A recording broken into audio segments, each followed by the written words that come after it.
On a day when it was snowing harder than ever, I decided to hit the road and found a fairy tale fox.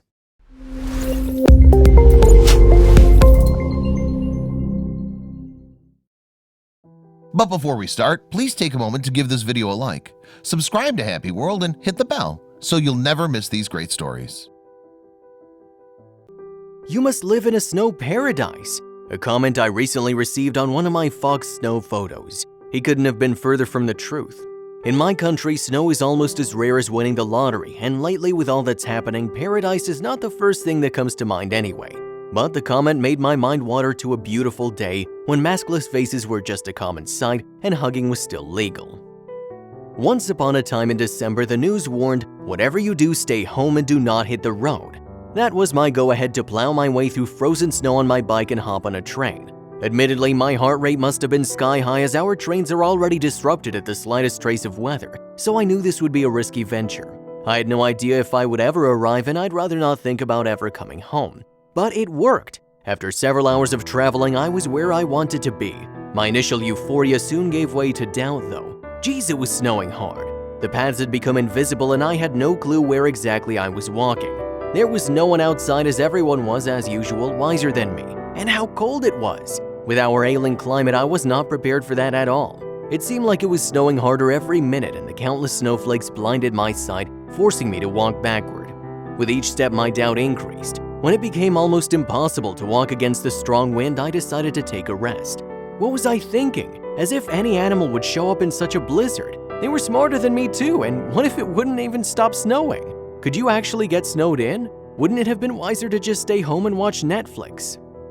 I looked up at the sky and watched the snowflakes swirling down. Just like when I was a little kid and watched the falling snow through the window, I became hypnotized again. Sane or not, this was pure magic. The snow expertly packed everything from trash cans to no trespassing signs. All the nonsense was magically removed and I imagined myself in a perfect world. Even sound seemed to be absorbed by the snow. There was nothing to disturb this perfectness. As far as my eye could see, everything was white, white, and whiter. Until this perfect white pattern was suddenly interrupted by something red. A fox! I held my breath and dared not move. But instead of running away like I was used to foxes back then, she sat quietly as the snow fell on her. Strangely enough, it didn't seem to bother her at all. She just took the snowstorm completely calmly.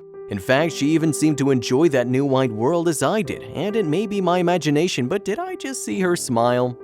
There might have been coldness and discomfort. I vaguely remember frozen toes, a camera that quit functioning properly, and sneaky snowflakes squirming under my clothes. But I was utterly enchanted. We were just the characters in a magical fairy tale. Her smile, real or not, made the cold disappear, turned the light on, and willingly let myself be carried away in this beautiful fairy tale of me and the fox in a winter wonderland.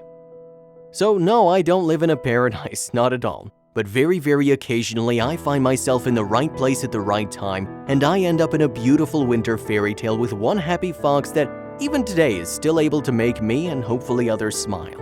And it's nice to know that magic can happen. Also, or just at the moment you no longer expect it. A group of foxes is called an earth. Many have underground dens, a skulk, defined as run and hide in a sinister or cowardly way, or way to negatively anthropomorphize a great animal, or leash because they're canines.